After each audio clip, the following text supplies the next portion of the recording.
Hari itu Nick sedang menunggu lampu merah. Tiba-tiba pistol mengarah ke kepalanya. Ini adalah perampokan. Paul meminta Nick untuk memberikan semua uang. Dan Nick hanya melihatnya sekilas. Ini membuat Paul kebingungan. Aku sedang merampok bos, dapatkah Anda bekerja sama? Nick memutar kepalanya perlahan-lahan. Sekali gas dia langsung berangkat. Kemudian mengunci pintu mobil dan mengemudi dengan cepat. Paul mulai ketakutan. Dia terus mengancam Nick agar menghentikan mobil. Tapi Nick hanya mengabaikan dia. Dan mengemudi mobil ke kota kecil. Sepanjang jalan menabrak barang-barang. Ketika Paul melihat van di depannya, dia pikir sudah waktunya untuk berhenti. Tapi Nick langsung menabraknya. Lalu dia membuka jendelanya, mengeluarkan dompetnya. Dengan menentang dia berkata ke Paul, "Kamu mau uang ya? Saya tidak mau kasih kamu." Ini membuat Paul kebingungan. "Itu kan dompet kamu sendiri." Belum selesai bicara, dia disemprot dengan air cabai oleh Nick. Mobil saja tidak bisa tahan dan melompat. Begitu, Nick melaju sepanjang jalan ke padang belantara. Melihat tempat sepi ini, Paul berpikir di dalam hati, kali ini mampuslah, ketemu orang sadis. Tidak berhasil merampok uang, nyawa juga bisa hilang. Dia memohon Nick melepaskannya. Melihat Nick yang berekspresi dingin, dia tahu ini tidak mungkin. Mereka datang ke resto cepat saji. Paul yang dibebaskan, datang ke tepi jalan dan ingin tumpangan kembali. Tapi mana ada mobil di hutan belantara ini? Tak berdaya Paul terpaksa meminta tolong Nick. Nick berkata, "Kau merampok saya dan meminta saya untuk membawamu pulang. Apakah kau korsleting di otakmu?" Saat mereka berdebat, pelayan datang dan meminta mereka untuk membayar tagihan. Saat Nick memegang bajunya baru teringat, dia sudah membuang dompetnya. Saat itu Paul memberikan uang ke pelayan. Kemudian Paul berkata, "Begini, kamu bawa saya kembali ke kota. Biaya di perjalanan saya yang bayar." Nick yang tidak punya uang terpaksa setuju. Setelah setuju, mereka mulai berbincang. Rupanya Nick adalah manajer di sebuah perusahaan periklanan. Dia mempunyai istri yang cantik. Hari itu Nick pulang kerja lebih awal. Dia ingin memberikan kejutan untuk istrinya. Tak disangka, istrinya memberikan kejutan yang lebih besar. Ketika dia melihat kancing ini, Nick yakin, istrinya selingkuh dengan bos sendiri.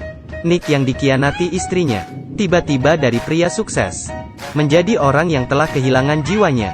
Ini adalah alasan, saat Nick menghadapi perampok yang menodong senjata, bisa melupakan nyawanya dan terus menggila sepanjang jalan. Hingga membuat perampok itu ketakutan hingga terus minta ampun.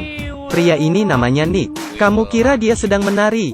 Sebenarnya dia hanya ingin menjatuhkan laba-laba di badannya. Kejadian yang dia lalui hari ini, orang lain belum tentu bisa merasakan sekalipun dalam hidup mereka. Pertama adalah istri cantik yang mengkhianati dirinya. Kemudian istrinya selingkuh dengan bos sendiri. Dan sekarang dia harus bersama dengan perampok. Pulang bersama Nick yang sedang isi bensin. Terpikir masa-masa bahagia bersama istrinya. Dia tidak bisa menerima fakta bahwa istrinya mengkhianati dirinya.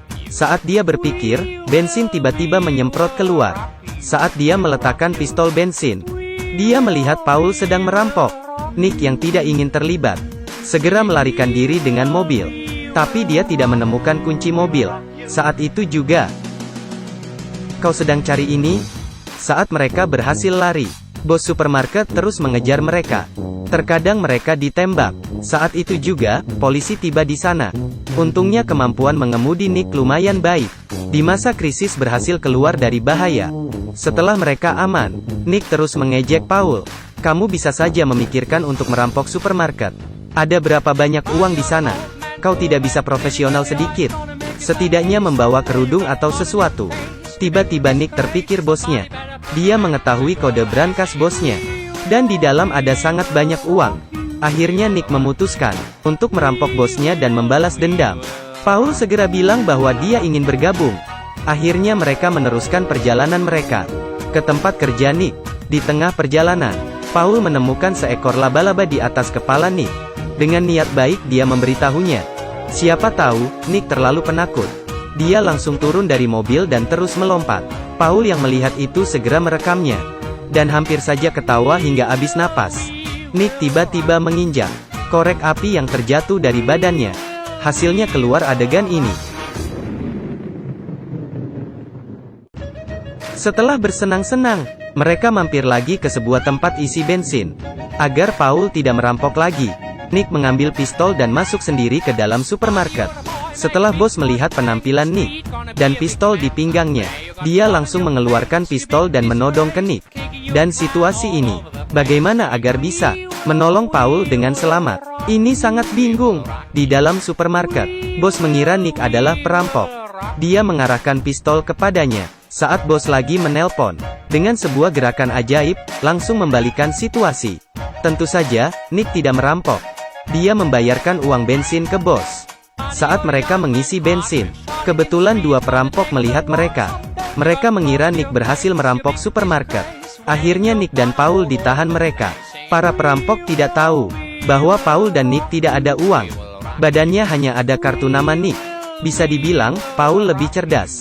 Dia berhasil merampok sebuah pistol. Melihat kelakuan Paul, para perampok pun ketakutan. Dia tidak sengaja memecah dirinya sendiri. Setelah menghabis kedua perampok, mereka pergi ke rumah Paul. Ibu Paul menyambut mereka dengan caranya. Mereka keluarga Paul. Nick akhirnya mengerti. Jika tidak ada diskriminasi rasial, Paul pasti tidak akan menganggur. Dan tidak akan juga merampok orang lain. Keesokan malam, mereka mulai beraksi. Saat mereka sampai di perusahaan Nick tidak berhasil membuka pintu.